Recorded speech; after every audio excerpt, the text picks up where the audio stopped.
Alors oui, c'est pas avec mes vidéos de merde à 20 vues sur les compléments alimentaires que je vais pouvoir acheter la villa pour la mama. À la base, je voulais pas en parler, je me disais Starful là, y aura rien, mais bon, visiblement le coronavirus n'a pas l'air de cet avis. Ouais, mais c'est pas toi qui décide. Eh oui, pour rappel, c'est un virus d'éther venant de Chine qui n'a pas le temps de niaiser. On n'est pas sur ton rhume de Babtou que t'as chopé à la soirée du réveillon en te mettant torse nu pour impressionner Sandrine, ta voisine qui t'a jamais calculé. D'ailleurs, la seule chose que t'as réussi à impressionner, c'est ton corps de fragile qui n'a pas supporté la température hivernale. Vous l'aurez compris, on va voir comment survivre au coronavirus dans le cas d'une pandémie mondiale qui aurait plongé le monde entier dans un chaos total.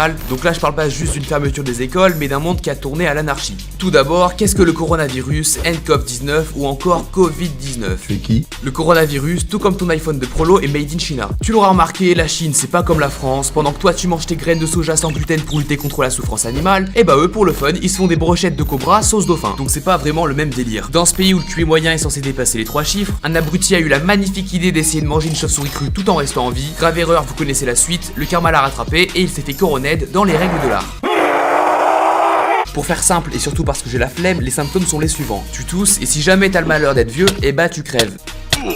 Voilà, y a pas de vanne. Il y a des millions d'années, c'était un solide astéroïde de 10 km de diamètre qui causait la fin du monde. Et bah nous, c'est un pauvre type qui agraille une chauve-souris périmée. Donc au niveau du style, on a quand même connu mieux. Bref, le coronavirus nous aura permis une fois de plus de montrer au monde entier à quel point notre gouvernement est composé de branleurs incompétents. Enfin, branleurs, c'est plus vraiment le cas vu que Benjamin Griveaux s'est retiré. Alors je vous rassure, il y a quand même des points positifs. Et ne t'inquiète pas. Pour la première fois, les Chinois ont pu voir le soleil ailleurs que sur Minecraft, et ça c'est quand même bon de le souligner. Deuxième point positif, le retour de notre bonne vieille sélection naturelle qui nous avait tant manqué, parce que là, devoir obéir à ton prof de 40 kilos, c'était plus vraiment possible pour moi. Troisième point positif, bon celui-là, il vous aura pas échappé, les semaines de vacances. Bon, je vais pas en parler pendant 1000 ans parce que je sens que je vais m'énerver. Dans ma classe, entre ceux qui osent s'en réjouir alors que de base l'obtention du bac dans de bonnes conditions aurait relevé du miracle pour eux, et ceux qui sont en sueur lorsqu'ils ont compris que leur moyenne de SECPA allait être définitive et déterminante pour leur carrière d'esclave chez McDo. Quatrième point positif, les vieux qui meurent. Bon, eux c'est pas vraiment une grosse perte parce qu'à part nous coûter de l'argent vers leur retraite et rouler à 30 km/h, ils servent à rien. Mais oui, mais bon. Mais oui. Mais en contrepartie, et oui parce qu'il y a toujours un mais, on se tape le coronavirus tous les jours, matin, midi et soir aux infos depuis 2 mois, mais également sur les réseaux sociaux, notamment Twitter. Comme d'habitude, de colossaux abrutis nous ont fait part de leur avis de fils de pute, du genre, attention les gars, là on est sur le tweet de Fatima. La Chine disait que l'islam était une maladie.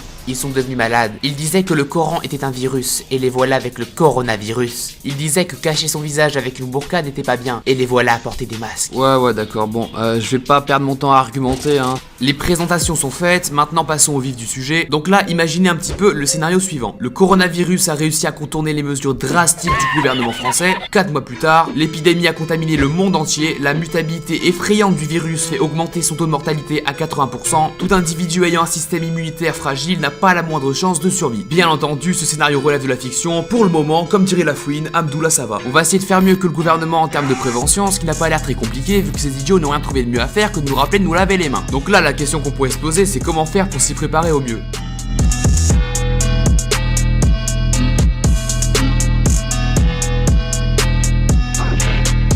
L'épidémie, c'est un moyen assez efficace pour faire le tri entre les individus, c'est d'ailleurs ce qu'on appelle la sélection naturelle. C'est ce qui permet à une espèce d'évoluer et de s'adapter en gardant les individus les plus forts en vie, afin qu'ils puissent transmettre leurs gènes à travers plusieurs générations. Enfin ça, c'est en théorie, parce que quand on compare nos dirigeants antérieurs avec nos dirigeants contemporains, on se doute que la sélection naturelle a dû merder à un moment. C'est ça que je comprends pas, il y a quelque chose qui va pas quelque part. On va donc voir le premier point qui est le plus important, le système immunitaire. Comme pour l'instant il n'y a aucun vaccin ou traitement officiellement efficace pour investir le coronavirus, si t'es infecté, le premier et dernier recours dont tu disposes pour lui faire face, c'est ton système immunitaire, c'est-à-dire l'ensemble des cellules dont le rôle est de défendre l'organisme contre les infections. Pour faire simple, plus ton système immunitaire est résistant, moins t'auras de chance d'être malade. C'est d'ailleurs pour cette raison que les plus fragiles tombent facilement malades puisque leur système immunitaire de victimes se font hagard par le moindre virus rencontré.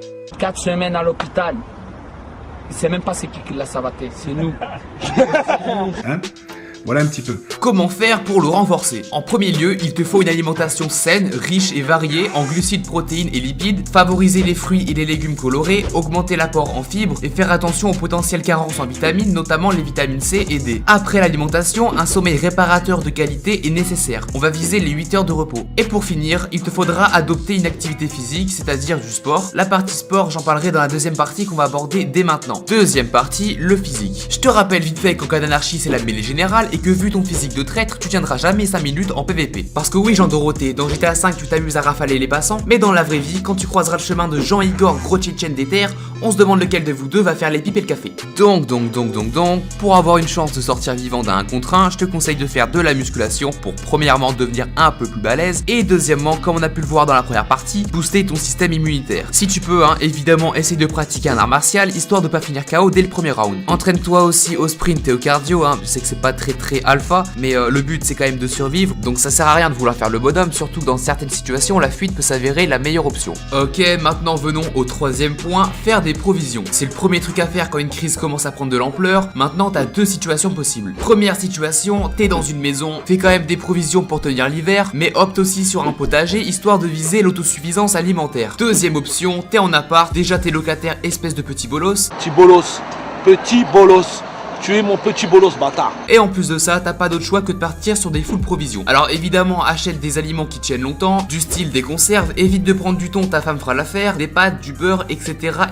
Alors, après les provisions, quatrième point, on va passer à la partie équipement. J'aurais bien voulu lâcher prends une Kalash et une M16, mais j'ai oublié qu'on n'est pas aux États-Unis mais dans un pays de tafiole plus connu sous le nom de France. Donc on part sur un sac de survie classique avec un sac de couchage, de quoi faire un feu, de la nourriture, une radio, un kit de soins, tout ça.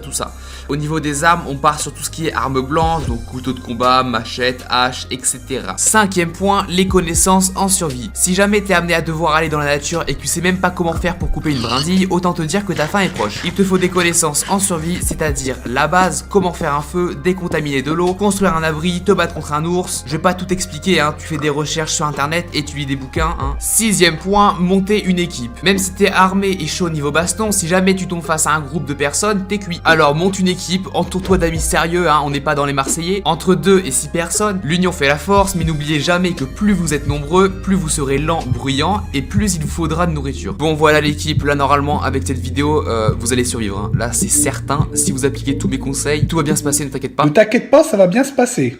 Ne t'inquiète pas. Surtout n'oubliez pas de liker, de commenter, de vous abonner et de partager parce que peut-être que ça peut sauver des vies, on sait jamais. Vous êtes un petit peu obligé de partager parce que ce serait quand même con d'avoir des morts sur la conscience. Bon ben moi je vais vous laisser, j'ai d'autres trucs à faire, genre rien.